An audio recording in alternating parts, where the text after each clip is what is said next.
এশা বাড়ি ফিরল কিছুটা ভয়ে ভয়ে, কারণ আরহান যদি জানতে পারে সে কায়েনের সাথে দেখা করেছে তাহলে তো হয়েছে। আবার যদি এটা জানে যে সে নিজেই রাহির ঠিকানা দিয়েছে তাহলে তো তার কপালে শনি আছে। এশা পা টিপে টিপে বাড়িতে ঢুকতেই দেখল ড্রয়িং রুমে আরহান অগ্নি চোখে দাঁড়িয়ে আছে। তার মানে কি সব জেনে গেছে? এশা থমকে দাঁড়িয়ে পড়ল। আরহানের কপালে ভাঁজ স্পষ্ট। তার মানে সে খুবই বিরক্ত। রেস্টুরেন্টে গিয়েছিলে কেন তুমি? আরহান স্পষ্ট গলায় প্রশ্ন করল। এশার পায়ের নিচ থেকে যেন মাটি সরে গেল। সে একটা ঢোক গিলে মাথা নিচু করে ফেলল। লোকটা জানলো কিভাবে যে সে রেস্টুরেন্টে গেছে? আরহান অফিসে ছিল বলেই তো সে বাড়ির বাহিরে গেল। বাড়িতে তার শ্বশুর শাশুড়ি নেই। এই সুযোগটাই কাজে লাগাতে গিয়ে এমন বিপদে পড়বে কে জানতো। এশা মাথা নিচু করতেই আরহান এগিয়ে এসে এশার হাতে থাকা ব্যাগটা নিয়ে নিল। তারপর প্রশ্ন করল, আমাকে না বলে গিয়েছো কেন? এশা মাথা তুলে আরহানের দিকে তাকালো, তারপর বলল, বললে কি আপনি যেতে দিতেন? আরহান এশাকে সোফায় এনে বসিয়ে ঠান্ডা গলায় বলল, না, কখনোই না। আরহান এত শান্তভাবে তাকে বলছে কেন? মনে হয় মারাত্মক রাগ করেছে এই লোকটা। এশা কিছু বলার আগেই আরহান আবারও শান্ত গলায় বলল, আর কখনো এমন সাহস করবে না, ওকে? এশা চুপচাপ হ্যাঁ সূচক মাথা নাড়ালো। তারপর জিজ্ঞেস করলো, আপনি কি করে জানলেন আমি সেখানে গিয়েছি? আরহান এশার হাতের দিকে ইশারা করলো।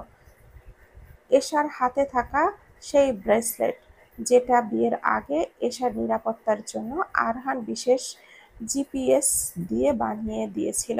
এশা নিজের হাতে থাকা ব্রেসলেটের দিকে তাকিয়ে হতবাক হয়ে গেল। এই জিনিসের কথা তো সে ভুলেই গেছে, কিন্তু এটা তো শুধু লোকেশন ট্র্যাক করতে পারে। তাহলে তো আরহানের জানার কথা না সে যে কায়ানের সাথে দেখা করতে গেছে। এশা একটু মনোবল পেল, সাহস জুগিয়ে বলল, আপনাকে না বলে বাইরে গিয়েছিলাম, এ কারণে রেগে আছেন? হ্যাঁ, কিন্তু তোমার সাথে আমার বেবি আছে বলেই কিছু বলছি না। এরপর থেকে যদি তুমি এমন কাজ করছো আমি তোমার বাইরে যাওয়া বন্ধ করে দেব। আরহান কঠিন গলায় বলল। এশা শান্তির নিঃশ্বাস ফেলে তাকালো। তার মানে আরহান কিছুই জানে না? উফ! এইবার আরহানের গলা জড়িয়ে ধরল এশা। এইবারের মতো বেঁচে গেছে সে। তারপর বলল, আমি আর কখনো এমন করব না। আরহান এশার মাথায় হাত বুলিয়ে দিল। তারপর বলল, যদি আমি রেগে আসি, কিন্তু তোমার জন্য একটা জিনিস আছে। এশা মাথা তুলে তাকালো, চোখে মুখে আনন্দ। সে আগ্রহ নিয়ে প্রশ্ন করলো, কি আছে? তুমি বসো, আমি আনছি। বলেই আরহান উঠে কিচেনে গেল। এশা আগ্রহ নিয়ে তাকিয়ে আছে। কিচেনে আবার কি আনতে গেল? আরহান ফিরে এলো ট্রে ভর্তি ফুচকা নিয়ে। এশার চোখ কপালে ওঠার পালা। সে অবাক হয়ে আরহানের দিকে তাকিয়ে আছে। এই লোকটা না 2 দিন আগে তাকে ফুচকা খেতে চাওয়াই বকা দিয়েছে, আর এখন সে কিনা ফুচকা? এশা কৌতূহল নিয়েই বলল। আরহান প্লেটটা এশার সামনে রেখে বলল, হুম। এশা এখনো বিস্ময় নিয়ে আরহানকে দেখছে। সে এশার পাশে বসতে বসতে বলল, এটা স্বাস্থ্যসম্মত, কারণ এটি বাসায় বানানো, তাই তোমার খেতে কোনো বাধা নেই। এশা এক গাল হাসি দিয়ে তাকালো, তারপর চট করে একটা ফুচকা মুখে দিয়ে দিল, যেন তার অন্তরটা ঠান্ডা হয়ে গেল। কিন্তু 1 মিনিট, বাসায় বানানো মানে? কে বানিয়েছে? এশা ভুরু কুঁচকে আরহানের দিকে তাকালো। এটা বাসায় বানানো মানে কি? কে বানিয়েছে? তোমার হাজবেন্ড। বলেই আরহান এশার ঠোঁটের কাছে নিজের গালটা এগিয়ে দিল। এইসবের বিনিময়ে কি চাই সেটা স্পষ্ট। আরহান এশার গালে একটা ছোট্ট ঠোঁট ছুঁয়ে দিল, তারপর বলল, আপনি ফুচকা বানাতে পারেন? তোমার জন্য সব পারবো। বলেই আরহান এশার ঠোঁটে ছুঁয়ে দিল গভীর ভালোবাসায়। রোকসানার ভীষণ বিষণ্ণ মুখটা দেখে রাহির রাহি উঠে দাঁড়ালো। তারপর জিজ্ঞেস করলো, কিরে, কি হয়েছে? মতি ফেরেনি? না, অন্য এক সাহেব আইছে। বলেই সে মুখ বাঁকালো। রাহি ভুরু কুঁচকে তাকালো। অন্য সাহেব মানে? এই রাতে কে আসবে? রাহি রুমের বাহিরে আসলো। কায়ান রাহির মায়ের সাথে কথা বলছিল। এমন সময় রাহি তার মাকে ডাক দিয়ে বলল, কে এসেছে মা? কায়ান পেছন ফিরে তাকালো। রাহির কণ্ঠ তার মনের ভেতরে একটা শীতল শিহরণ সৃষ্টি করলো। রাহির পরনে সাদা লম্বা স্কার্ট, ওপরে একটা নীল রঙের ফতুয়া, আর চুলে বেণী। কায়ান যেন পলক ফেলতে ভুলে গেছে। আরহান এসেছে। এতক্ষণে রাহির মা বললেন। তার আওয়াজ কানে আসতেই কায়ানের হুঁশ ফিরল। সে বুঝতে পারল কেন এত আদরে তাকে বাড়ির ভেতরে আনা হয়েছে। এই প্রথম ভাই থাকায় তার কোনো লাভ হয়েছে। রাহি থমকে দাঁড়িয়ে আছে, কারণ চোখ দেখেই সে বলে দিতে পারছে তার সামনে কায়ান দাঁড়িয়ে আছে। শার্টের কারণে তার ট্যাটুটা দেখা গেলেও তার চোখের দুষ্টু হাসি চাহনি রাহি চেনে। রাহির গলা শুকিয়ে এলো। কায়ান তাকে এই পর্যন্ত ফলো করবে রাহি ধারণা করেনি। রাহির ভীষণ ভয় হচ্ছে, কারণ তার মা বাবা প্রিয়জনের মাঝে কায়ান এসে উপস্থিত হয়েছে। এর চেয়ে ভয়ঙ্কর কি হতে পারে? কি জন্য এই আগমন? যত নিজেকে নিজের থেকে তাকে দূরে ঠেলতে চাইছে, ততই যেন কায়ান আরো কাছে চলে আসছে। রাহির মা কায়ানকে বসার রুমে নিয়ে গেলেন। কায়ান আর রাহির মা বেশ গল্প শুরু করলেন। রাহির চিন্তিত ভঙ্গিতে এক পাশে দাঁড়িয়ে আছে। কায়ানের দৃষ্টি কিছুক্ষণ পর পর রাহির দিকে যাচ্ছে। তুমি আমাদের বাড়ি চিনলে কি করে? রাহির মা আগ্রহ নিয়ে প্রশ্ন করল। রাহির তীক্ষ্ণ চোখে তাকিয়ে আছে। আমি আপনাদের বাড়ির খোঁজ করছিলাম, তখন একজনের সাথে দেখা হয়, সে আমাকে এইখানে নিয়ে আসলো। রাহির মা অবাক হলেন। তারপর রোকসানার দিকে তাকিয়ে প্রশ্ন করলেন, কিরে, কে নিয়ে এসেছে, তুই দেখেছিস? রোকসানা না সূচক মাথা নাড়ালো। রাহির মা কায়ানের দিকে তাকিয়ে বলল, আমাদের পরিচিত কেউ নিয়ে এলে দেখা না করে যাওয়ার কথা তো না? রোকসানা মনমরা হয়ে বলল, আমার তো মনে হয় মতি ভাই নিয়ে আসছে। হ্যাঁ, রাইট, মতি নাম ছিল। কায়ান প্রথমে মতির চুরির ঘটনাটা বলেনি, কারণ মতি তার পায়ে ধরে ক্ষমা চেয়ে নিয়েছে, আর বলেছে ভুলেও যেন এই বাড়িতে এই কথাটা না বলে। মতির নামটা শুনে রোকসানার চোখ বড় বড় করে তাকালো, তারপর বলল, দেখেছেন আম্মা? আম্মা, আমি কইছি না মতি ভাই? রাহির মা মতিকে ভীষণ স্নেহ করে, তাই ছেলেটা না ফিরে আসায় চিন্তা করছিলেন। রাহি, মায়ের ডাক শুনে রাহি তাকালো। তিনি বললেন, তুমি আরহানকে দোতলায় তোমার ঘরের পাশের ঘরটা দেখিয়ে দাও। তারপর কায়ানের দিকে তাকিয়ে বলেন, তুমি ওপরে গিয়ে ফ্রেশ হও, আমি দেখি মতি কোথায়। বলেই তিনি রোকসানাকে নিয়ে বাড়ির বাহিরে গেলেন। রাহি সাথে সাথে জমদূতের মতো করে কায়ানের পাশে এসে বলল, তোমার সাহস তো কম না, আমার বাড়িতে এসেছো? কায়ান রাহির চোখের দিকে তাকিয়ে বলল, আই মিসড ইউ, তোমাকে দেখতে এসেছি। একদম ফালতু কথা বলবে না, এক্ষুনি এখান থেকে যাও। মা তোমাকে আরহান ভাবছে, কিন্তু তোমার আসল রূপ জানলে। রাহির চোখ রাঙিয়ে বলল, কি হবে? আমাকে ভয় পাবে? তাহলে তো ভালোই, ভয় দেখিয়ে তোমাকে আমার বউ করে ফেলবো। কায়ান রাহিকে আরেকটু রাগিয়ে দিয়ে বলল, তুমি কিন্তু বাড়াবাড়ি করছো। না, বাড়াবাড়ি করলে তুমি এখানে না, আমার বেডরুমে থাকতে। কায়ানের এই কথাটা শুনে রাহি চোয়াল শক্ত করে তাকালো। কিছু বলবে তার আগেই রাহির মা হাজির। দরজার বাইরেই মতিকে পাওয়া গেছে। রাহি রেগে রেগে সিঁড়ি দিয়ে উঠছে, কারণ কায়ান কোনোভাবেই এই বাড়ি ছেড়ে যেতে প্রস্তুত না। তাকে সব হুমকি ধামকি দেওয়ার পরও নির্লজ্জের মতন সে ঘুরঘুর করছে। রাহিদের বাড়ির দোতলায় বিশাল এক করিডোর। রাহির ঘর ঠিক বারান্দার পাশেরটা। রাহির ঘরের পাশের রুমের তালাটা খুলল। তারপর রাগী চোখে কায়ানের দিকে তাকালো। কায়ানের চোখে মুখে দুষ্টু হাসি।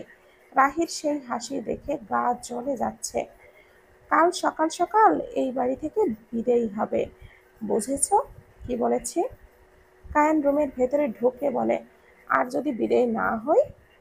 রুমটা বিশাল এক খাট, আগেরকার দিনের কারুকাজে ভরপুর, লাইটের আলো জ্বলছে হালকা, মাথার উপরে ফ্যানের করুণ দশা। কায়ান ভালোভাবে রুমটাকে দেখতে লাগলো। কি চাও তুমি? কি জন্য এখানে এসেছ? রাহি বিরক্ত নিয়েই প্রশ্ন করল। তেমন কিছু না, নিজের কাজ ফেলে রেখে তুমি কি করছো এখানে? হ্যাঁ, আমি যা করি না কেন সেটা তোমার দেখার বিষয় নয় কায়ান। তুমি কি আমার থেকে পালিয়ে বেড়াচ্ছ? কায়ান একটা ভুরু উঁচু করে বলল, তোমার সমস্যাটা কি? আমার সমস্যা একটাই, আমার তোমাকে অনেক পছন্দ। বলতে বলতে কায়ান সামনের খাটে বসলো, কিন্তু সাথে সাথে একটা কাঠ নড়ার শব্দ হলো। কায়ান হকচকিয়ে উঠল। এটা অনেক পুরানো খাট, তাই নড়াচড়া করলে এমন শব্দ হয়। রাহির কথা শুনে কায়ান মাথা নাড়ালো, তারপর বলল, তোমার ঘর কোনটা? এই প্রশ্নে রাহি চোখ রাঙিয়ে তাকালো। কায়ান উঠে দাঁড়ালো, সাথে সাথে আরেকটা শব্দ হলো। সে ভীষণ বিরক্ত হলেও নিজেকে সংযত রাখছে। রাহির তার সামনে এসে দাঁড়িয়ে বলল, তুমি কি চাও বলো তো? আপাতত এই জামা কাপড় চেঞ্জ করতে চাইছি। কায়ান শার্টের হাতাটা ভাঁজ করতে করতে বলল। রাহি রাগে গজগজ করতে করতে রুম থেকে বেরিয়ে গেল। তার ভীষণ অসহ্য লাগছে। এইভাবে তার বাড়িতে ঢুকে ক্রিমিনালটা বসে আছে, অথচ সে কিছুই করতে পারছে না। কায়ান এমন ভাব করছে যেন সে তার কোনো আত্মীয়। কোনোভাবেই রাহি কায়ানের আচরণ নিয়ন্ত্রণ করতে পারছে না। রাহির রাগী মেজাজে নিচে নেমে এলো।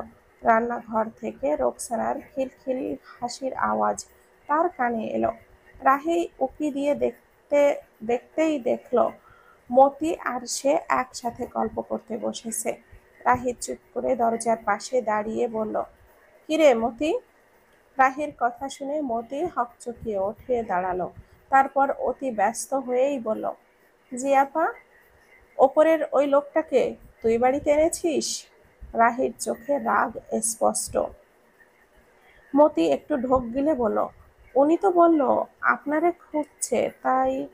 রাহি ভুরু কুঁচকে তাকালো। মতিকে যে ঝাড়ি দিয়ে দুইটা কথা শোনাবে সেটাও পারছে না সে। এনেছিস যখন এখানে বসে কি করছিস? গিয়ে দেখ ওই লোকের কি কি লাগবে। বলেই রাহি একটা ঝাড়ি মারল। ঝাড়ি শুনে মতি লুঙ্গি গুজে দৌড়ে দোতলায় উঠে গেল। রোকসানা কিছুটা সোজা হয়ে দাঁড়ালো। তাকে না আবার কখন ঝাড়ি শুনতে হয়। মা কোথায়? রাহি আর চোখে তাকিয়ে বলল, আম্মা তো বসার ঘরে, ভয়ে ভয়ে বলল রোকসানা। এই কথা শোনা মাত্রই রাহি সেখান থেকে চলে গেল। তারপর বসার ঘরে গিয়ে বাবার মার মাঝে চুপ করে এক পাশে দাঁড়িয়ে রইল। রাহির মা কায়ান, মানে যাকে সে আরাহান ভাবছে, তাকে নিয়ে নানান গল্প করেছে তার বাবার সাথে। রাহির বিরক্তির নিয়ে সে সব হজম করছে। কিছুক্ষণ পর সিঁড়ি দিয়ে কেউ নামার আওয়াজ এলো। রাহি দরজার পাশেই দাঁড়িয়েছিল। পায়ের আওয়াজ শুনে ঘাড় ঘুরিয়ে তাকাতেই দেখলো কায়ান। রাহির অবাক হয়ে তাকিয়ে আছে। কায়ানের পরনে একটা পাঞ্জাবি। সে এমন রূপে তাকে কখনো দেখেনি। সবসময় দামি ব্লেজার, জ্যাকেট এইসব পরে থাকতে দেখেছে, কিন্তু এইভাবে আর পাঁচটা সাধারণ মানুষের মতন পোশাক পরতে এই প্রথম দেখছে। রাহি অবাক দৃষ্টিতে দেখে কায়ান একটু ইতস্ত বোধ করলো। এই পাঞ্জাবিটা মতিকে দিয়ে রাহির মা পাঠিয়েছে। এমন পোশাক পরতে সে অভ্যস্ত নয়। তারপর এগিয়ে এসে নিচু স্বরে জিজ্ঞেস করলো, আমাকে কি খুব বেশি খারাপ লাগছে? একদম জঘন্য লাগছে, রাহি তার মুখের ওপরে বলেই রুমের ভেতরে চলে গেল। কায়ান ভুরু কুঁচকে রাহির দিকে তাকাতেই চোখে পড়ল রোকসানাকে। রোকসানাকে দেখে চোখে পড়ার কারণ, সে তার দিকে ফ্যাল ফ্যাল করে তাকিয়ে আছে, মুখে এক লাজুক হাসি, কারণ কায়ানকে দেখে অসম্ভব সুদর্শন লাগছে। সেই রূপে মুগ্ধ হয়ে সে এমন করে তাকিয়ে আছে। রাতে ঘুমাতে গিয়ে কায়ানের বেশ একটা ঝামেলা পোহাতে হলো। এসি রুম, বিশাল তুলতুলে বিছানা ছাড়া ঘুমাতে সে অভ্যস্ত নয়। সেখানে এই পুরানো কাঠের শক্ত বিছানা, যা কিনা একটু নড়লেই আওয়াজ হয়ে ওঠে। কায়ানের কিছুতেই ঘুম আসছে না। সে বারবার এপিট ওপিট করছে। জীবনে কখনো এই ধরনের অভিজ্ঞতা হবে সে কল্পনাও করেনি। সকাল সকাল আরহান এশাকে নিয়ে নিজেদের দাদার বাড়ির দিকে রওনা দিয়েছে। দাদির অবস্থা কিছুটা খারাপ, তাই তারা তাকে দেখতে চেয়েছে। এশা ভীষণ খুশি, কারণ সে বাড়ির বাইরে কোথাও যেতে পারছে। যেহেতু সে নতুন বউ হয়ে যাচ্ছে, তাই নতুন করে শাড়ি পরেছে। অন্য দিনের তুলনায় আরহান অনেক ধীর গতিতে গাড়ি চালিয়ে পৌঁছায়েছে আরহানের দাদিকে দেখতে। বাড়িতে অনেক আত্মীয় স্বজনের আগমন রয়েছে। এশা সেই বাড়িতেই পৌঁছতেই সকলের চোখ তার দিকে, কারণ আরহানের বউ এসেছে। এত বছর যেই ছেলেকে জোর করেও বিয়ে দেওয়া যায়নি, তাকে কোন মেয়ে পাগল করেছে জানতে সবাই আগ্রহ। এশার আশেপাশে এত মানুষ আসা আরহান একদমই পছন্দ করছে না। সে ঘরের এক কোণে পাশে মুখটা ফুলিয়ে দাঁড়িয়ে আছে। এত রাস্তা জার্নি করার পর এশার দরকার বিশ্রাম, কিন্তু এই মানুষজনের জন্য সেটা হচ্ছে না। আরহান বারবার নিজের মাকে ইশারা করছে, কিন্তু তাতেও যেন লাভ হচ্ছে না।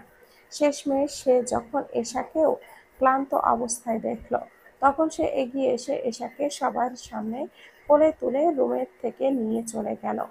হঠাৎ সবার সামনে আরহানের এই কাণ্ডে এশা লজ্জায় লাল হয়ে মুখ লুকিয়ে ফেলল।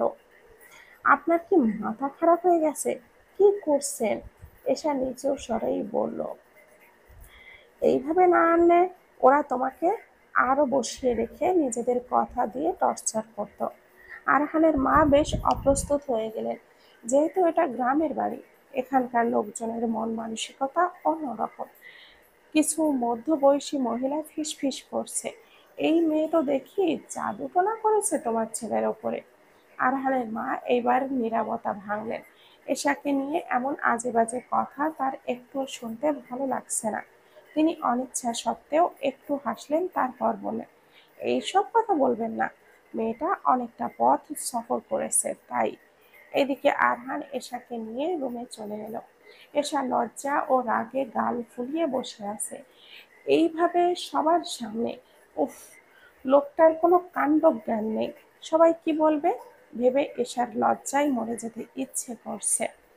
আরহান হাত মুখ ধুয়ে ফ্রেশ হয়ে এসে এশাকে গাল ফুলিয়ে বসে থাকতে দেখে বলল, কি হলো? তোমাকে না বললাম শুয়ে রেস্ট করতে? এশা ভুরু কুঁচকে বলল, আপনি কি কাজটা ঠিক করলেন? আরহান এশার পাশে বসতে বসতে বলল, আমি আবার কি করলাম? এই যে সবার সামনে আমাকে তুলে আনলে। আরহান উত্তর না দিয়ে এশাকে দুই কাঁধ ধরে শুইয়ে দিয়ে বলল, তুলে না আনলে ওরা তোমাকে আসতেই দিত না। এর মাঝেই দরজায় কড়া নড়ল।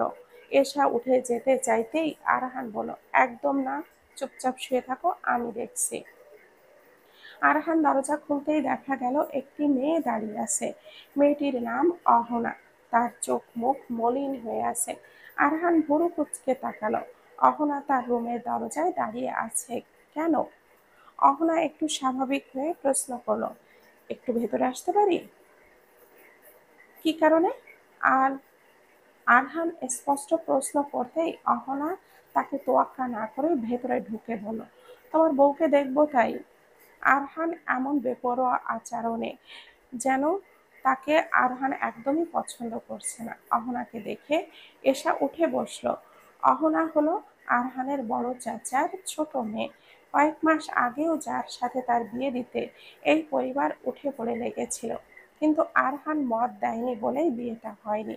অহনা এখনো আরহানের জন্য পাগল, তাই তো শোনা মাত্রই দৌড়ে এসেছে তার বউ দেখবে বলে। কোন মেয়ে আরহানকে জাদু করেছে তার জানতেই হবে। অহনা এশার দিকে অহনা এক পলক তাকালো। এশা উঠে বসতে বসতে বলল, হাই, এ কি, এই অবেলায় শুয়ে আছো কেন? আরহান অহনার এমন প্রশ্নে এশা ইতস্ত বোধ করলো। এখন এই প্রশ্নের উত্তরে সে কি বলবে? কিন্তু এশা কিছু বলার আগেই আরহান বলল, কেন, তোমার সমস্যা কি? অহনা আর চোখে একবার আরহানের দিকে তাকালো, তারপর এশার পাশে বসতে বসতে বলল, তুমি আমাকে নিশ্চয়ই চেনো না? এশা একটু হাসার চেষ্টা করে তাকালো। অহনা এশার পাশ থেকে মাথা পর্যন্ত দেখতে দেখতে বলল, কেন, আরহান ভাই তোমাকে বলেনি? আরহানের ফোন আসতেই সে আর চোখে একবার তাকিয়ে রুম থেকে বের হয়ে যায়। অহনা এশার সাথে গল্প করতে লাগলো, যেই সব কথা না বললেই নয় সব কিছু। কারণ হিংসেই অহনার গা জ্বলে যাচ্ছে। আরহান ভাইয়ের সাথে তো আমার বিয়ে ঠিক হয়েছিল, যদিও বিয়েটা হয়নি, যার কারণে আজ তুমি তার বউ। মানুষের ভাগ্য দেখেছ? অহনা এশার দিকে তাকিয়েই বলল। এশার মুখ মলিন হয়ে আছে। অহনাকে কেন জানি এই মুহূর্তে তার বিন্দু মাত্র সহ্য হচ্ছে না। একটা মেয়ে কি পরিমাণ বেহায়া হলে এই ধরনের কথা বলতে পারে? তুমি তো দেখছি বয়সে আমার চেয়েও ছোট। শুনেছি তোমাকে নাকি একদিনের মধ্যেই বিয়ে করে ফেলেছে সে। কি জাদু করেছো? অহনা কিছুটা রসিকতার ছলে বলছে।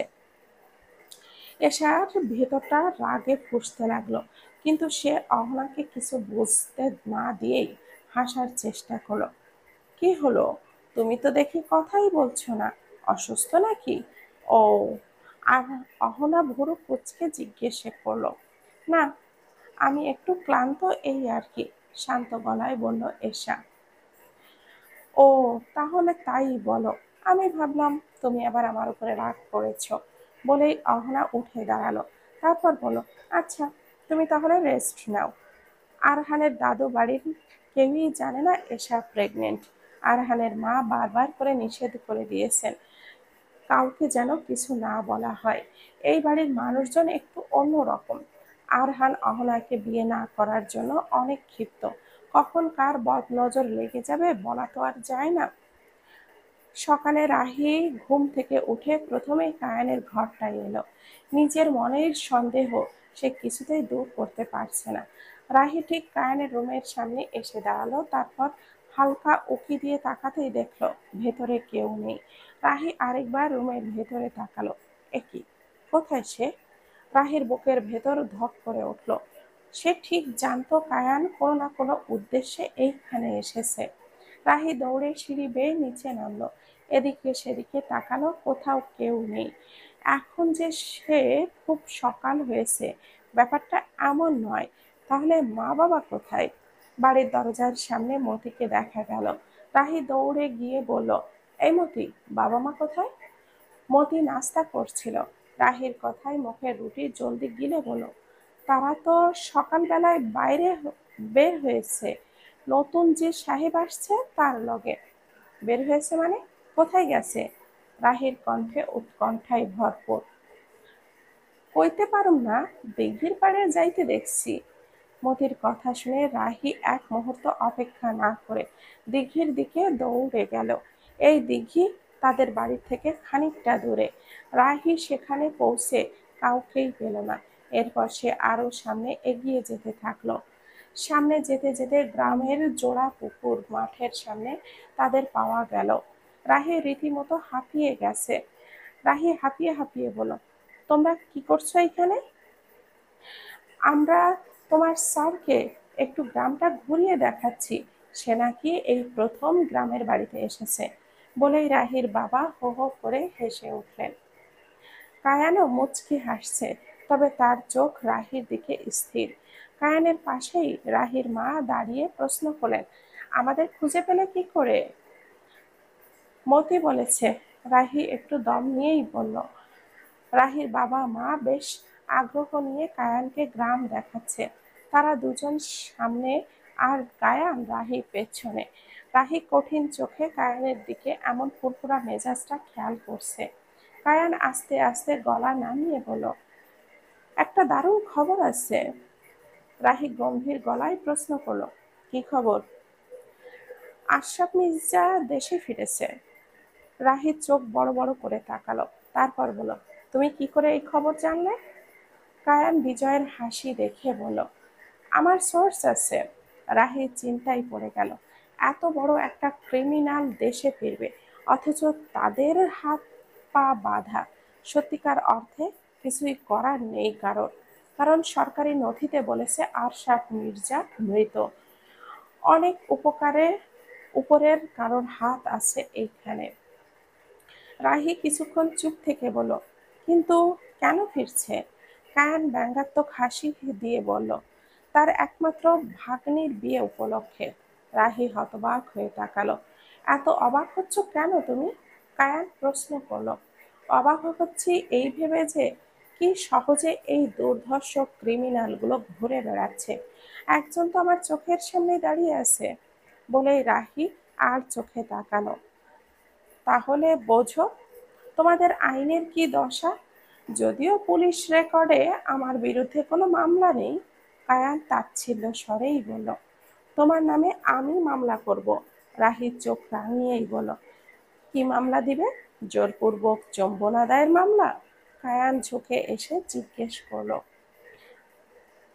রাহি কটমট চোখে তাকিয়ে থাকায় কায়ান আরো বলল, তাহলে বিয়ের প্রলোভন দেখিয়ে গর্ভবতী করে দেওয়ার মামলা দিতে পারো। বলেই কায়ান ঠোঁট চেপে হাসল। তোমাকে যে আমি একদমই পছন্দ করি না, সেটা তুমি নিজে বুঝতে পারো না? রাহি বিরক্ত হয়ে বলল, কারণ আমি ক্রিমিনাল, তাই তো? বলে কায়ান রাহির দিকে তাকালো। রাহি কিছু না বলেই সামনে এগিয়ে যাচ্ছিল। এমন সময় কায়ান বলল, আর মাত্র একটা খুন করব। হয়তো দুইটা করা লাগতে পারে, কিন্তু এর বেশি না। এই কথা শোনা মাত্রই রাহি পেছন ফিরে তাকালো। কায়ান তার দিকে এগিয়ে আসতে আসতে বলল, তারপর? ভালো হয়ে যাব। রাহি অবাক চোখে তাকিয়ে আছে। কি নির্দ্বিধায় কথা বলছে কায়ান! আর এই একটা খুন যে আরশাদ মির্জাকে ইঙ্গিত করেছে, রাহির আর বুঝতে বাকি নেই। রাহি কিছুক্ষণ পর জিজ্ঞেস করলো, তারপর ভালো হয়ে যাবে এর মানে কি? কায়ান হ্যাঁ সূচক মাথা নেড়ে বলল, তারপর মাফিয়া বিজনেস হ্যান্ডওভার করে নিজের বিজনেস স্টার্ট করব। ও, তাতে কি হবে? মাফিয়া বিজনেস হ্যান্ডওভার করেই তুমি ভালো হয়ে যাবে? এর আগে যে এত এত পাপ করেছো, সেগুলোর কি হবে? তোমার কাছে কোনো প্রমাণ আছে আমার পাপের? কায়ান ঠোঁটের কোণে হাসি এনে বলল। রাহি রাগে কটমট করে তাকালো। আরহান নিজের রুমে ফিরে এসে দেখে এশা তৈরি হয়ে রুমের বাহিরে যাচ্ছে। সাথে সাথে এশার হাতটা ধরে প্রশ্ন করে, কোথায় যাচ্ছ? এশা বিরক্ত চোখে বলল, জাদু দেখাতে। আরহান হেসে ফেলল। এশা আরো রাগ দেখিয়ে বলল, হাসবেন না। আপনাদের বাড়ির লোকেরা দেখছি আমাকে তান্ত্রিক বানিয়ে দিয়েছে। সবাই এসে একটা কথাই, কি জাদু করেছো তুমি? আরহান ঠোঁটে ঠোঁট চেপে হাসি থামিয়ে বলল, কি জাদু দেখাতে যাচ্ছ এখন? যেই জাদু দেখিয়ে আপনাকে বশ করেছি সেই জাদু। গাল ফুলিয়ে বলল সে। আরহান এশার নরম গালে হাত বুলিয়ে বলল, না, সেই জাদু আমি আমি আর জন্যই থাকুক। এশা আরহানের হাতটা সরিয়ে দিয়ে বলল, খুব মজা পাচ্ছেন তাই না? ঠোঁট চেপে হাসি থামিয়ে আরহান এশার হাতটা ধরে নিচে নামল। নিচে অনেক আত্মীয় স্বজন, সবাই মিলে নানান বিষয়ে আলাপ করছে। আরহান আর এশা গিয়ে এক পাশে দাঁড়ালো। হঠাৎই অহনা এক কাপ গরম কফি হাতে আরহানের পাশে এসে দাঁড়িয়ে পড়ল। তারপর কফির মগ আরহানের দিকে এগিয়ে দিয়ে বলল, এই নাও তোমার পছন্দের ব্ল্যাক কফি। আরহান ভুরু কুঁচকে অহনার দিকে তাকালো। কিছু বলার আগেই এশা তাদের মাঝে এসে হুট করেই অহনার হাত থেকে কফির মগটা কেড়ে নিয়ে বলল, ওনার এখন আর তেতো জিনিস পছন্দ না। এশা কফির মগটা হাতে নিয়ে অহনার দিকে তাকিয়ে হাসল। কেন পছন্দ নয়? অহনার মুখটা মলিন হয়ে আছে। কারণ ওনার লাইফে আমি আছি। ওনার এখন আমার মতন মিষ্টি জিনিস পছন্দ। বলেই এশা আরহানের দিকে তাকালো। সেই দৃষ্টিতে যে আরহানকে এক কথায় সায় দিতে বলছে, সেটা তার বোঝার বাকি নেই। আরহান নিজেই হাসি অনেকটা কষ্টে থামিয়ে হ্যাঁ সূচক মাথা নাড়ালো। অহনা হতবাক হয়ে আরহানের দিকে তাকালো। তারপর রাগে গজগজ করতে করতে চলে গেল। এশা কফিতে এক চুমুক দিয়ে মুখ কুঁচকে ফেলল। এই বিশ্রী স্বাদ! তারপর কফিটা এক পাশে রেখে বলল, এইবার গিয়ে নিশ্চয়ই সবাইকে বলবে আমি আপনার ওপরে কোনো কালো জাদু করেছি। আরহান না হেসে আর পারল না। হঠাৎই আরহানের হাসি দেখে সেখানে উপস্থিত হলো। সবাই অবাক হয়ে তাকিয়ে রইল। যা এখন আবার উপস্থিত সবাই এশাকে কি উপাধি দিবে? ফিরে না গেলে অনেক কিছু মিস করে ফেলবে কিন্তু। কায়ান রাহির দরজার সামনে বুকের কাছে হাত গুজে বলল, রাহি সবে মাত্র গোসল সেরে বেরিয়েছে। হঠাৎই কায়ানের কণ্ঠস্বরে সে কেঁপে উঠল। রাহি রীতিমতো চেঁচিয়ে উঠল, তোমার সমস্যা কি? আমার রুমে ঢুকেছো কেন? কায়ান বুকের কাছে হাত ছেড়ে বলল, তোমার রুমে কখন এলাম? বাইরেই তো আছি। বলেই সেই দুই পা বাড়িয়ে রাহি রুমের ভেতরে ঢুকে বলল, হ্যাঁ, এইবার তোমার রুমের ভেতরে ঢুকলাম। এক্ষুনি বেরিয়ে যাও বলছি। চোখ রাঙিয়ে বলল রাহি। আগে কি কারণে এসেছি সেটা তো শুনবে। বলেই কায়ান রাহির একদম কাছে চলে আসে। রাহি এক ধাক্কা দিয়ে তাকে দূরে সরিয়ে দিয়ে বলে, যা বলার দূরত্ব বজায় রেখে বলো। কায়ান কিছুটা সরে এসে তাচ্ছিল্যের সাথে হাসল। মেয়েটা কিছুতেই তাকে নিজের কাছে ঘেঁষতে দেয় না, অথচ রাহির সান্নিধ্য পাওয়ায় কায়ানের কাছে যেন স্বপ্নের মতো। আশরাফ মির্জা আগামীকাল ফিরেছে, সেই কথা শুধু তুমি আর আমি জানি। কায়ান একটা তপ্ত শ্বাস ফেলছে। রাহি চোখ বড় বড় করে তাকালো। আগামীকাল? হ্যাঁ, আগামীকাল। আর যেহেতু আমার উপরে নজরদারির দায়িত্ব তোমাকে দেওয়া হয়েছে, খবরটা তোমাকেই দিলাম, যাতে করে তোমার চাকরিটা নট না হয়। কায়ান মজার ছলে বলল, তোমার উপরে নজরদারির দায়িত্ব আমি আগেই ছেড়ে দিয়ে এসেছি। বলেই রাহির মুখ বাঁকালো। কায়ান কঠিন চোখে তাকিয়ে আছে। রাহি আরও বলল, আরহান স্যার জানে এই ব্যাপারে? জানানোর দায়িত্বটা তোমার ছিল। এখন যেহেতু সেই দায়িত্ব তুমি নেই, তাকে জানানোর কোনো প্রয়োজন বোধ করছি না। অনেকটা তাচ্ছিল্যের স্বরে বলল কায়ান। রাহি কটমট করে তাকিয়ে রইল। তারপর নিজের ফোন নিয়ে আরহানকে কল দিতে লাগলো, কিন্তু কলটা বারবার কেটে আসছে। রাহির অস্থির হয়ে জানালার পাশে গিয়ে দাঁড়ালো। কায়ান ভুরু কুঁচকে রাহির রুমটা দেখছে। এর মাঝেই তার চোখ গেল রাহির বিছানার উপরে থাকা একটা ছোট্ট টেডি বিয়ার। কায়ান ধপাস করেই রাহির বিছানায় গা এলিয়ে দিয়ে শুয়ে পড়ল। তারপর হাত বাড়িয়ে রাহির টেডিটা নিজের কাছে আনলো। তারপর ভালো করে দেখতে লাগলো। এদিকে রাহি বারবার কল করেও আরহানের সাথে যোগাযোগ করতে পারছে না। হতাশ হয়ে রাহি পেছনে ফিরে তাকাতেই দেখল কায়ানের হাতে একটা পুতুল। রাহির সাথে সাথে এগিয়ে এসে বলল, ওটা রাখো বলছি। কায়ান টেডিকে জড়িয়ে ধরে উঠে বসে বলল, এটা আমার ভীষণ পছন্দ হয়েছে। তাতে কি হয়েছে? চুপচাপ এটা যেখানে ছিল সেখানে রাখো। রাহি চোখ রাঙিয়ে বলতেই কায়ান টেডিকে আরও জড়িয়ে ধরে চুমু খেয়ে বলল, এটা এখন থেকে আমার। ফালতু কথা বলবে না একদম। রাখো এটা। না, আমার হয় তোমাকে চাই, নয়তো তোমার এই টেডি। কায়ান ঠোঁটের কোণে হাসি রেখে বলল, আচ্ছা, এই টেডি পেলে আমার পিছু ছেড়ে দিবে? রাহি ভুরু তুলে প্রশ্ন করল কায়ানকে। না, তবে আপাতত তোমাকে একটু রেহাই দিতে পারি। বলে কায়ান উঠে দাঁড়ালো। রাহির দিকে একটু ঝুঁকে এসে বলল, টেডিটা নিয়ে যাচ্ছি। কেন বলো তো? চোখ রাহি চোখ পিটপিট করে তাকিয়ে বলল, কেন? কারণ ওর থেকে তোমার গন্ধ পাই, মিষ্টি একটা গন্ধ। বলেই কায়ান হাসলো। রাহি চোখ বড় বড় করে তাকালো। কায়ানের চোখে চোখ পড়তেই সে চোখটা সরিয়ে ফেলল। তার বুকের ভেতরটা অস্থির হয়ে উঠেছে। একটা ক্রিমিনালের প্রতি তার এমন অনুভূতি খুবই বেমানান। রাহির ইতস্তত বোধ দেখে কায়ান নিশ্চুপে হাসল। তারপর রুম থেকে বেরিয়ে যেতে যেতে বলল, তোমার স্যারকে কল করে লাভ নেই। সে হানিমুন করতে গেছে নেটওয়ার্কের বাইরে। অহনা মেয়েটার চাল চলন এসার একদমই পছন্দ হচ্ছে না। মেয়েটা কোনো না কোনোভাবে আরহানের কাছাকাছি আসার চেষ্টা করেই যাচ্ছে। এই মেয়েটাকে কিন্তু আমি খুন করে ফেলবো। আমার কিন্তু মাথা গরম হয়ে যাচ্ছে। এশা রাগে ফুঁসতে ফুঁসতে বলল। আরহান অবাক হয়ে এশার দিকে তাকালো, তারপর বলল, কেন? আমার বউটার মাথা গরম হচ্ছে কেন? মেয়েটা আপনার দিকে ড্যাব ড্যাব করে তাকিয়ে আছে, আপনি দেখতে পাচ্ছেন না? বোঝাই যাচ্ছে এশার মেজাজ ভীষণ খারাপ। কিন্তু আমি তো তোমাকেই দেখছি।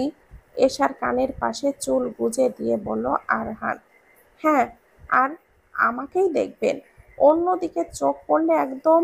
বাকিটা বলার আগেই আরহান এশাকে একদম নিজের কাছে নিয়ে এসে পেছন থেকে জড়িয়ে ধরল। আরহান আর এশা বাড়ির দোতলায় বারান্দায় দাঁড়িয়ে আছে।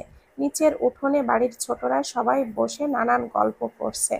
আরহান আর এশা ওপর থেকে সেটা দেখছে, কিন্তু নিচে বসেও অহনার চোখ আরহানের দিকে। আরহান ও এশার এমন ঘনিষ্ঠতা দেখে অহনা ভেতরে ভেতরে জ্বলে যাচ্ছে। তার কাটা ঘায়ে নুনের ছিটে দিতেই এশা মুখ ঘুরিয়ে আরহানের গালে চুমু দিয়ে বলল, আমি কিন্তু ওকে সত্যি খুন করব, তখন এর দায়ভার আপনাকে নিতে হবে। আরহান নিজের ঠোঁটটা কামড়ে হাসি থামিয়ে বলল, আচ্ছা, যা আদেশ মহারানী। আমার একদম ভালো লাগছে না। ও আপনার দিকে তাকাবে কেন? আমার জামাইকে শুধু আমি দেখব। এশার গাল ফুলিয়ে বলল। আরহান এশাকে আরো শক্ত করে জড়িয়ে ধরে তার ঘাড়ে মুখ ডুবিয়ে বলল, আমার হিংসুটে বউ। কায়ান গাড়ি নিয়ে রাহিদের বাড়ির সামনে অপেক্ষা করছে, তার কোলে সেই টেডি বিয়ার। রাহি বিরক্ত চোখে বাড়ি থেকে বের হয়ে এলো। ফিরে না গিয়ে তার কাছে কোনো উপায় নেই, যেহেতু আশরাফ মির্জা ফিরেছে। আরহান যেখানে নেই সেখানে বাকিটা তাকেই সামলাতে হবে। রাহি বাড়িতে ফেরবার সময় অফিসের গাড়ি আনেনি, তাই এখন কোনো উপায় নেই।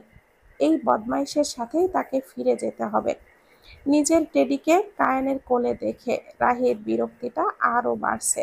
রাহি বাড়তি কোনো কথা না বলেই গাড়িতে উঠে গেল। গ্রেট চয়েস, লেটস গো দেন, বলেই কায়ান টেডিকে রাহির কোলে দিয়ে দিল। রাহি হতবাক হয়ে কায়ানের দিকে তাকালো। কায়ান গাড়ি চালাতে চালাতে বলল, ভেবো না, তোমাকে একেবারে দিয়ে দিচ্ছি। যতক্ষণ আমি গাড়ি চালাচ্ছি তুমি আমার ডার্লিং এর খেয়াল রেখো। রাহি ভুরু কুঁচকে বলল, ডার্লিং? হ্যাঁ, ও আমার ডার্লিং। ওর নাম পুচি। রাহি কিছুটা কঠিন গলায় বলল, পুচি? I think darling sounds better, বলেই কায়ান রাস্তার দিকে মনোযোগ দিল। রাহি পুচির দিকে তাকালো। এটা তার ছোটবেলার সবচেয়ে প্রিয় খেলনা ছিল। কায়ান কি সত্যি এটা নিজের কাছে রেখে দিবে? এটা ভেবে তার মনটা একটু খারাপ হয়ে গেল। যদিও এই পুতুলটা তার নিজের বাবা তাকে কিনে দিয়েছে। এই পুতুলকে দেখে শৈশবের সেই সব ভয়ঙ্কর দিনগুলো মনে পড়ে যায় তার। তখন এই পুচিকে জড়িয়ে কান্না করতে করতে ঘুমিয়ে যেত সে। এখন পুচি তার শৈশবের বিষাদময় স্মৃতির অংশ ছাড়া কিছুই না। আবহাওয়া কিছুটা খারাপ হচ্ছে, বাইরে দমকা হাওয়া। যেহেতু সন্ধ্যার পর তারা রওনা দিয়েছে, তাই এখন অনেকটাই রাত হয়েছে। মাঝ রাস্তায় হঠাৎ একটা চিৎকার ভেসে এলো। রাহি আফসা আফসা সেই চিৎকার শুনতে পেয়ে সাথে সাথেই কায়ানকে গাড়ি থামাতে বলল। রাহির কথায় কায়ান গাড়ি থামালো। তারপর দুজনেই গাড়ি থেকে নামলো। একটা মেয়ের আর্তনাদ শুনতে পাচ্ছে, কিন্তু কোথা থেকে সেটি ভেসে আসছে রাহি বুঝতে পারছে না। সে অস্থির হয়ে ছোটাছুটি করছে। কোনো মেয়ের আর্তনাদ শুনলে রাহির ভেতরটা অস্থির হয়ে ওঠে, যেন এই আর্তনাদ তার মায়ের। ছোটবেলায় যখন বাবা মায়ের ওপর অত্যাচার করত, মা খুবই হাহাকার করত। ছোট্ট রাহিকে তখন একটা রুমে আটকে রাখা হতো। সে শুধুই তার মায়ের আর্তনাদ শুনতে পেত। কায়ানও খুঁজে বের করার চেষ্টা করছে। খুঁজতে খুঁজতে একটা বাড়ির থেকে আর্তনাদ শুনতে পেল রাহি। রাহি সাথে সাথে নিজের পিস্তলটা বের করে সেই বাড়ির দিকে ছুটে গেল। কায়ানও রাহির সাথে সাথে গেল। বাড়ির দরজাটা ভেতর থেকে আটকানো থাকায় দরজা ভেঙে ভেতরে ঢোকে। কায়ান ও রাহি দুজনেই থমকে গেল। একটি মেয়ে, দেখে বোঝা যাচ্ছে সে গর্ভবতী, আর তাকে নিষ্ঠুরভাবে মারধর করছে এক পুরুষ। রাহির যেন রক্ত মাথায় উঠে গেল। সে সাথে সাথে পিস্তলটা সেই লোকের দিকে তাক করে বলল, ওকে ছেড়ে দে বলছি, নয়তো এক্ষুনি মেরে ফেলবো। মেয়েটির চুল তখনও লোকটির মুষ্টিবদ্ধ। সে মেয়েটি চুলের মুষ্টি ছেড়ে বলল, কেন, আমার বউরে আমি মারুম, তুই কে? বলেই সেই লোকটি একটা লাঠি হাতে নিয়ে এগিয়ে আসতেই কায়ান এগিয়ে এলো, কিন্তু তার আগেই রাহির বন্দুকের গুলি লোকটির বক্ষদেশ ছিন্ন বিচ্ছিন্ন করে ফেলল। কায়ান হতবাক হয়ে রাহির দিকে তাকালো। রাহির হাত কাঁপছে, মাথায় বিন্দু বিন্দু ঘাম। এমন অস্থির ও ভীত অবস্থায় সে এর আগে রাহিকে দেখেনি। এদিকে নিজের স্বামীর রক্ত দেখে মেয়েটি সেখানেই অজ্ঞান হয়ে পড়ে যায়। গর্ভবতী মেয়েটির নাম সাইমা। সে 6 মাসের অন্তঃসত্ত্বা। বিয়েটা তাদের গ্রামের প্রেমের বিয়ে ছিল। বাপের বাড়ি থেকে সে পালিয়ে এসে বিয়েটা করে সুমন মিস্ত্রিকে। সংসার সুখেই যাচ্ছিল, কিন্তু সুমনের জুয়ার নেশা ধীরে ধীরে তাকে অমানুষে পরিণত করে। যেদিন জুয়ায় হেরে যায়, সেই দিন সাইমার ওপরে চলে অমানবিক নির্যাতন। পরে যখন হুঁশ ফেরে তখন সুমন সাইমার পা ধরে মাফও চায়। এভাবেই সুখে দুঃখে চলছিল সাইমা ও সুমনের সংসার। তেমনই এক রাতে সেখানে সাইমার কান্না শুনে উপস্থিত হয় রাহি ও কায়ান। রাহির গুলিতে প্রাণ যায় সুমনের। সাইমাকে হাসপাতালে আনা হয়েছে। জ্ঞান ফিরতেই সে চিৎকার করে উঠছে, আমার জামাইরে মারলা কেন? আমার সন্তানরে এতিম করেছে, আল্লাহ বিচার করব। রাহির ভেতরের অনুতপ্ত বোধ আরো তীব্র হচ্ছে। সে শত চেষ্টা করেও নিজেকে শান্ত করতে পারছে না। তার হাতে কখনো কোনো নিরীহ মানুষের প্রাণ যাবে, সেটা সে কল্পনাও করেনি। জানে না তখন তার কি হয়েছিল। সুমনের ভেতরে কেন জানি সে তার বাবাকে দেখতে পেয়েছিল। আত্মনিন্দায় রাহির ভেতরটা ভরে যাচ্ছে। নিজেকে কিভাবে ক্ষমা করবে সে? সুমনের লাশটা পুলিশে ডেকে তাদের হাতে তুলে দিয়েছে কায়ান। এই ঘটনায় কোনোভাবে যেন রাহির নাম না ওঠে, তাই সব প্রমাণ সে সরিয়ে ফেলেছে। লাশ থেকে রাহির পিস্তলটা গুলি বের করে নিজের লাইসেন্সযুক্ত পিস্তল দিয়ে আরো 2টা গুলি করে। কায়ান ভালো করেই জানে গোয়েন্দা বিভাগে যে পদে রাহি রয়েছে এতে তার শত্রুর অভাব নেই। সুযোগ পেলেই তারা রাহিকে হেনস্থা করবে। যত বড় অফিসারই হোক না কেন, আইন নিজের হাতে তুলে নিলে তাদের ক্ষমা নেই। আর রাহিকে যদি এই ব্যাপারে জিজ্ঞাসাবাদ করা হয়, নিঃসন্দেহে সে নিজের উপরে সব দোষ নিয়ে নিবে। সবকিছু শেষ করে কায়ান হাসপাতালে উপস্থিত হলো। সেখানে যেতেই সাইমার চিৎকার ভেসে আসছে। সে বারবার রাহিকে কটাক্ষ করছে। কায়ানের চোখে রক্ত উঠে গেল। সে দরজাটা খুলে শান্তভাবে সেই কেবিনে ঢুকলো। রাহি মাথা নিচু করে বাইরে বসেছিল। কায়ান সেখানে পৌঁছে নার্সদের ইশারায় বাইরে বের হয়ে যেতে বলল। কায়ানের তীক্ষ্ণ চাহনিতে নার্সেরা ভীত হয়ে বের হয়ে গেল। শান্ত পা ফেলে বেডের সামনে থাকা চেয়ারটায় পায়ের উপরে পা তুলে বসলো কায়ান। সাইমার চোখে হিংসাত্মক দৃষ্টি। সে চেঁচিয়ে উঠে বলল, কই সেই মায়া? আমার জামাইটারে মাইরা ফেলছে, ওরে আমি। কায়ানের চোখের চাহনি এখনো শীতল। সে ঠান্ডা গলায় বলল, চুপ, একদম চুপ। কায়ানের কণ্ঠের এমন গাম্ভীর্যতা। সাইমা চোখ বড় বড় করে তাকালো। মার খেয়ে আবার ওই অমানুষের জন্য কান্না করেছিস? ও মরেছে, তোর জন্য ভালো হয়েছে। সাইমা কিছু বলতে গিয়েও থমকে তাকালো। কায়ান আরো বলল, সে মরে গেছে তার কথা বাদ, কিন্তু যে আসবে তাকে ভালো রাখতে চাইলে আমার কথা মতন চলতে হবে। ভীত চোখে সাইমা নিজের পেটের উপরে হাত দিয়ে নিজেকে সামলে নিল। 1, আদালতে কোনো সাক্ষী দেওয়া যাবে না। 2, চুপ থাকলে তোর সন্তানের ভবিষ্যৎ উজ্জ্বল হবে। আর যদি এই 2টার একটাও অমান্য হয়, তাহলে স্বামী তো হারিয়েছ, সন্তানটাও হারাবে। খুব ধীরে ধীরে কিন্তু শান্ত ও কঠিন গলায় বলল কায়ান। বলে সে নিজের স্টাইলে উঠে দাঁড়ালো। তারপর কেবিন থেকে বেরিয়ে যেতে যেতে বলল, চয়েস ইজ ইয়োর্স। কায়ান এসে বসলো রাহির পাশে। নিজের পাশে কাউকে অনুভব করে রাহি মুখ তুলে তাকালো। কায়ানকে দেখে রাহি জিজ্ঞেস করলো, পুলিশ এসেছে? কায়ান হ্যাঁ সূচক মাথা নাড়াতেই খেয়াল করলো রাহির হাত কাঁপছে। ওপর দিয়ে নিজেকে সে যতই শক্ত দেখাতে চেষ্টা করুক না কেন, রাহির ভেতরটা অনুশোচনায় শেষ। কায়ান রাহির হাত দুটো শক্ত করে ধরে নিজের কোলের মধ্যে এনে বলল, ইটস ওকে, তুমি ভুল কিছু করনি, তুমি শুধু আত্মরক্ষা করেছো। রাহির হাত দুটি নিজের হাতের মধ্যে নিয়ে কায়ান খেয়াল করলো হাত দুটি বরফের মতো ঠান্ডা। কায়ান ধীরে ধীরে হাতে মালিশ করে দিতে লাগলো। রাহির অনুশোচনা তার চোখে মুখে স্পষ্ট।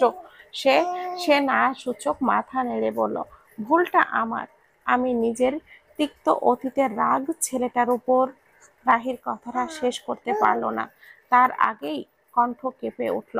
কায়ান চোখটা বন্ধ করে একটা তপ্ত নিঃশ্বাস ফেলে রাহিকে নিজের বুকে টেনে নিল। আশ্চর্যের বিষয় হলো, রাহি সরে না গিয়ে কায়ানের বুকে চুপ করে রইল। রাহির চোখে দিয়ে টুপ টুপ করে পানি গড়িয়ে পড়তে লাগলো। কায়ান আলতো করে রাহির পিঠে হাত বুলিয়ে দিতে লাগলো। এই শব্দহীন আলিঙ্গন রাহিকে মন খুলে কান্না করতে বাধ্য করলো। নিজের অতীত ও বর্তমানের সব কষ্টের ঝুড়ি যেন আজ বাঁধ ভেঙেছে। কায়ানের ভেতরটা অস্থির হয়ে উঠেছে রাহির এমন ভেঙে পড়ায়। আমি এটা কি করলাম? আমি তো নিজেকে কখনো ক্ষমা করতে পারবো না। রাহি অস্পষ্ট স্বরে কায়ানের বুকে বিড়বিড় করল। তখন ভোর হয়ে সূর্যের আলো কেবল উঁকি দিয়েছে। হাসপাতালে কেউ নেই বললেই চলে। এক বেঞ্চে এক নিঃশব্দ আলিঙ্গনে আবদ্ধ হয়ে আছে তারা দুজন। তুমি আজকেই চলে যাচ্ছ? অহনার প্রশ্ন। আরহান পেছনে ঘুরে তাকালো। মোবাইলে নেটওয়ার্ক না থাকায় আরহান বাড়ির বাহিরে এসেছে, আর সেই সুযোগটাই নিয়ে তার পিছু পিছু এসেছে অহনা। আরহান বিরক্তির সুরে বলল, তুমি এখানে কি করছো? অহনা একটু ঢং করতে করতেই বলে উঠল, কেন, আমাকে বুঝি তোমার এতটাই অপছন্দ? আরহান রাগী চোখে তাকালো, তারপর বলল, একদম ঠিক ধরেছ। অহনার মুখটা লজ্জায় ও রাগে লাল হয়ে গেল। সে অপমান সইতে না পেরে বলল, ওই মেয়ে নিশ্চয়ই তোমাকে জাদুটোনা করেছে, নয়তো এমন পিচ্চি একটা মেয়ের জন্য তুমি এতটা পাগল হও কি করে? আরহানের ধৈর্যের বাঁধ ভেঙে গেল। সে রাগী চোখে এগিয়ে এসে কড়া গলায় বলল, মুখ সামলে কথা বলবে। আমার স্ত্রীকে নিয়ে যদি তোমার মুখ থেকে আর একটাও আজে বাজে কথা শুনি, তাহলে খুব খারাপ হয়ে যাবে। আমার সেই বাকি দিকটা নিশ্চয়ই তোমার চেনা আছে। তারপর সে আরো বলল, আর কি যেন বললে? আমাকে জাদু করেছে? সবার সব ক্ষমতা থাকে না, ওর আছে বলেই ও করতে পেরেছে। নিশ্চয়ই প্রশ্নের উত্তর পেয়েছ, যাও এখান থেকে। বলেই অগ্নি চোখে তাকালো আরহান। অহনার চোখে স্পষ্ট জল ভেসে উঠেছে। সে অপমানিত হয়ে ক্ষোভে সেখান থেকে চলে গেল। আরহান তপ্ত নিঃশ্বাস ফেলল। তারপর পেছন ঘুরে তাকাতেই দেখে এশা কঠিন চোখে তাকিয়ে আছে। আরহান কিছু বলার আগেই এশার চোখের সরু দৃষ্টি এগিয়ে এলো। তারপর আরহান আরেকটা নিঃশ্বাস ফেলে বলল, তোমাকে না বলেছি ঘরে থাকতে, এইখানে এসেছো কেন? এশা আর চোখে তাকিয়ে বলল, এসেছি তো এই শাকচুন্নির পিছু পিছু। বলে সে এগিয়ে এসেই তো আরহানের গলা জড়িয়ে ধরল। আরহান একটু হতবাক হয়ে তাকালো, কারণ তার ধারণা অনুযায়ী এশার রাগ করার কথা, কিন্তু মহারানী এত সুন্দর করে গলা জড়িয়ে ধরার মানেটা কি? কি হয়েছে? হঠাৎ এমন খালি মাঠে ভালোবাসতে ইচ্ছে হচ্ছে বুঝি? আরহান এশার কানের কাছে এসে বলল। এশা আরহানের মাথার চুল আঙ্গুল চালিয়ে বলল, ইচ্ছে তো ছিল আপনার ঘাড় মটকে দিব, কিন্তু এইখানে না এলে তো জানতামই না যে আমি সত্যি সত্যি আপনার উপরে জাদু করেছি। এশার কথা আরহান নিজেই যেন হাসি থামাতে পারল না। তারপর বলল, এখন কি ইচ্ছে করছে মহারানী? এশা কঠিন চোখে তাকিয়ে আরহানের গলার পাশে দুইটা হাত রেখে আলতো করে চেপে ধরে বলল, ইচ্ছে করছে ওই শাকচুন্নির গলাটা টিপে ধরি। শুধু আমার সাথে আমার বাচ্চা আছে, এর দিকেই ভেতরের রাক্ষসীকে আমি বাইরে আনছি না। নিজের রূপ দেখিয়ে না জানি কয়টা মেয়েকে পাগল করেছেন আপনি। এশা গাল ফুলিয়ে বলতেই আরহান এশাকে কোলে তুলে নিল। ভোর হতেই পুলিশ অফিসার হাসপাতালে হাজির কায়ানকে গ্রেপ্তারের জন্য। সুমনের লাশটা ময়নাতদন্তের পর যে তথ্য পাওয়া গেছে তাতে কায়ানকে সন্দেহ করা হয়েছে। সন্দেহের কারণ, পুলিশ আগেই কায়ানের লাইসেন্সযুক্ত পিস্তলটি জব্দ করেছে। এখন ফরেনসিক রিপোর্ট মিলিয়ে ঘটনার সত্যতা নিশ্চিত করেছে পুলিশ। হাসপাতালে পুলিশের উপস্থিতি দেখে রাহি একটু চমকে উঠল, তবুও সে নিজেকে শান্ত রাখার চেষ্টা করল। অফিসার যিনি এসেছেন তার অঙ্গভঙ্গি মাতাল টাইপের। সে মুখ ভর্তি পান চিবিয়ে হেঁটে আসছে, সাথে দুজন কনস্টেবল রয়েছে। রাহি সাইমার কেবিনেট থেকে বের হয়েছে। সাইমাকে ঘুমের ঔষধ দেওয়া হয়েছে। যেই সব জায়গায় আঘাতের চিহ্ন আছে তাতে ট্রিটমেন্ট চলছে। সে ভেবেছিল সাইমা একটু ভালো হলে সে নিজে পুলিশ স্টেশনে গিয়ে নিজের দোষ স্বীকার করবে। পুলিশ অফিসারকে আসতে দেখে রাহি দাঁড়িয়ে রইল, কিন্তু রাহিকে অবাক করে দিয়ে পুলিশ অফিসার রাহিকে ফেলে বেঞ্চে বসে থাকা কায়ানের দিকে এগিয়ে গেল। রাহি বিস্ময় নিয়ে তাকিয়ে আছে, হচ্ছেটা কি? পুলিশ অফিসার বাবলু মিয়া হনহনিয়ে কায়ানের দিকে এগিয়ে গিয়ে বলল, নিজেকে খুব চালাক মনে করো না, তাই না? কায়ান পায়ের ওপরে পা তুলে বসে আছে। পুলিশ অফিসারের বাচন ভঙ্গি শুনে কায়ান অগ্নি চোখে তাকালো। বাবলু মিয়ার মুখে পান লাড়তে লাড়তে বলল, ওঠ ওঠ, থানায় যেতে হবে। সেই মুহূর্তে রাহি দৌড়ে এলো, হতবাক হয়ে জিজ্ঞেস করলো, কি হচ্ছে কি এখানে? বাবলু মিয়া নাকের ডগায় রাগ দেখিয়ে গলা উঁচিয়ে বলল, তার কৈফিয়ত তোকে দিতে হবে। কথাটা বলে শেষ করার আগেই কায়ান সাথে সাথে উঠে দাঁড়িয়ে বলল, অফিসার গলা এক হাত চেপে ধরে দাঁতে দাঁত চেপে বলল, ওর সাথে গলা উঁচিয়ে কথা বলার সাহস কে দিয়েছে তোকে? একটার তো লাশ পাওয়া গেছে, আর তোকে তো জীবন্ত মাটিতে পুঁতে ফেলবো। কায়ান অগ্নি চোখে তাকাতেই রাহি তার হাতটা ছাড়িয়ে নিতে এগিয়ে এলো। এইদিকে পুলিশ অফিসার দমে না গিয়ে আরো গরম হলো। কত বড় সাহস, প্রকাশ্যে পুলিশ অফিসারের গায়ে হাত দিয়েছে! তোকে তো আমি। বাকিটা বলে কায়ানকে রাগিয়ে দেওয়ার আগেই জোরে একটা ধমক দিল, তারপর বলল, একদম চুপ। কায়ান পুলিশ অফিসারের গলাটা চাপে আরো জোরে দিতেই সে চোখ উল্টে ফেলল। পাশে থাকা বাকি অফিসারগুলো একে অপরের মুখ চাওয়াচাই করছে। ভয়ে কেউ এগিয়ে আসছে না। তখন মাত্র ভোর।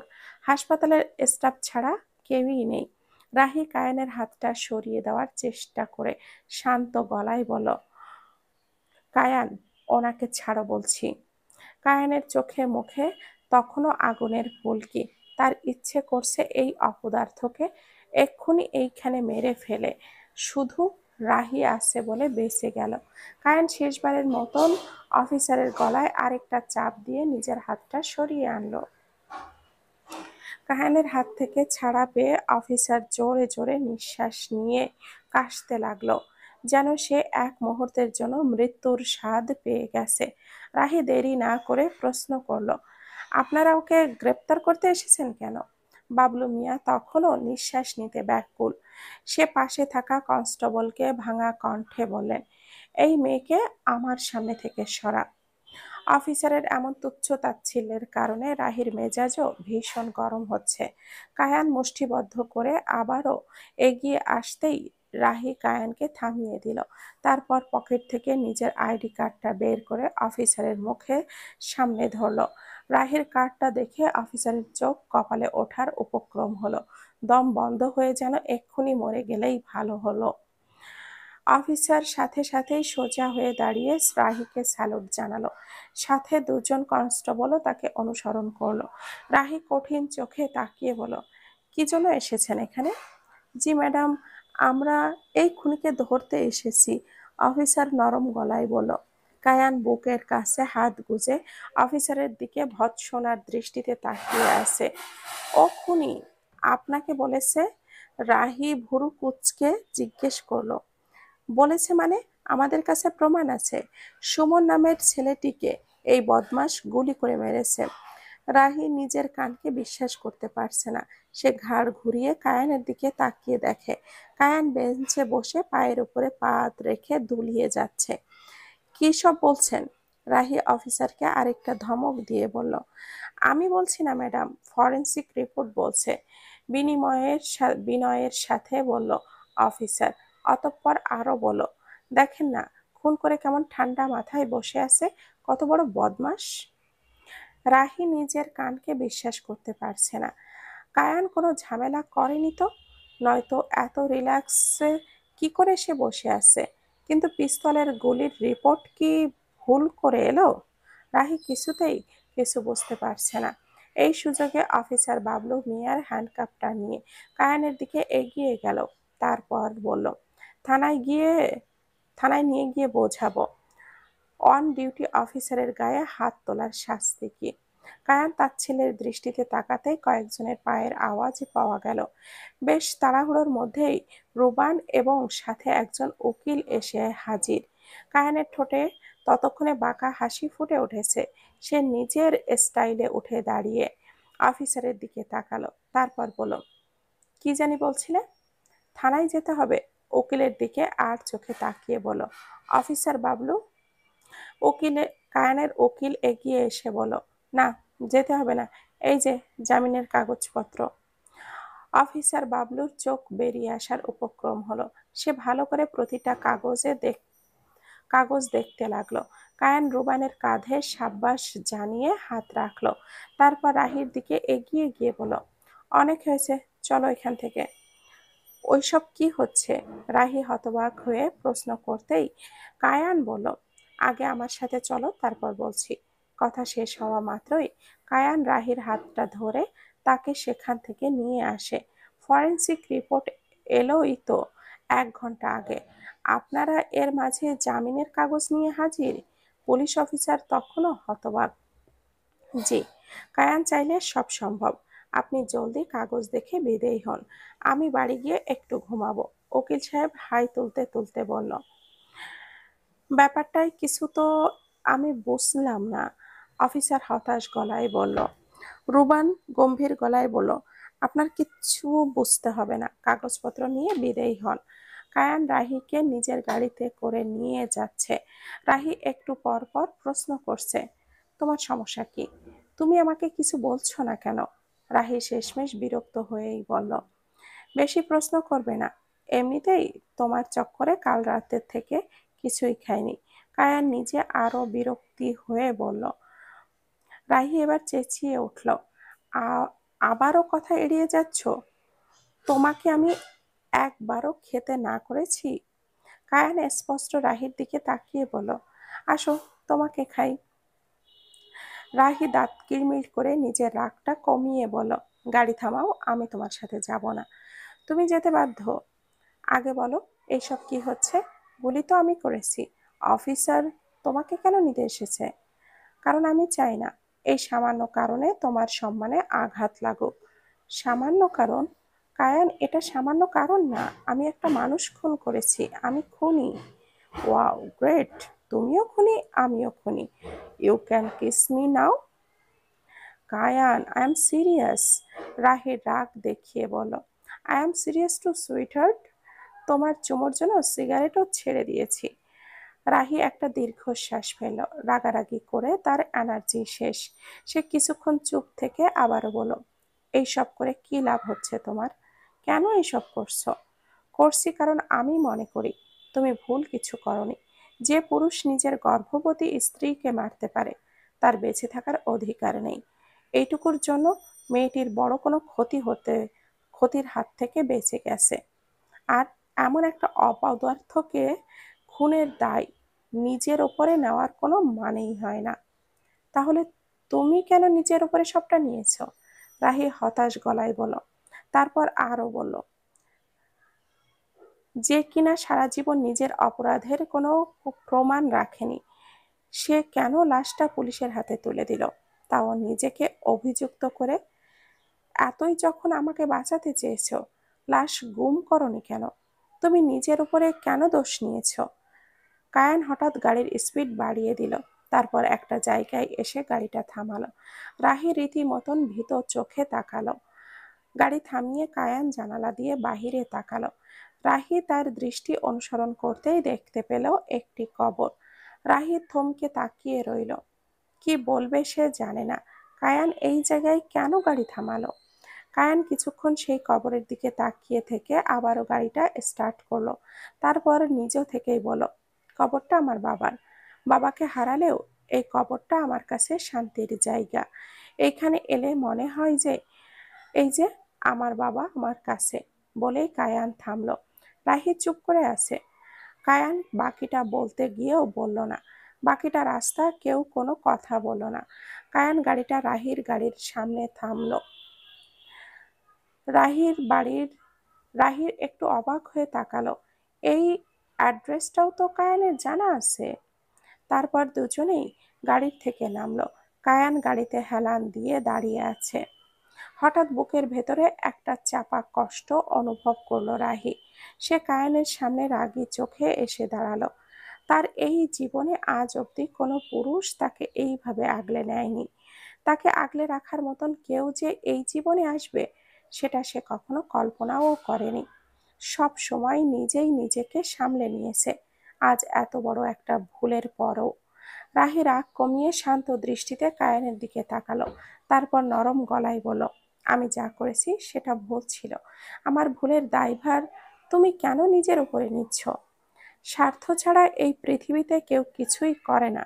আমিও তার ব্যতিক্রম নই। কায়ান রাহির চোখের দিকে তাকালো। কি স্বার্থ? ভালোবাসা পাওয়ার স্বার্থ।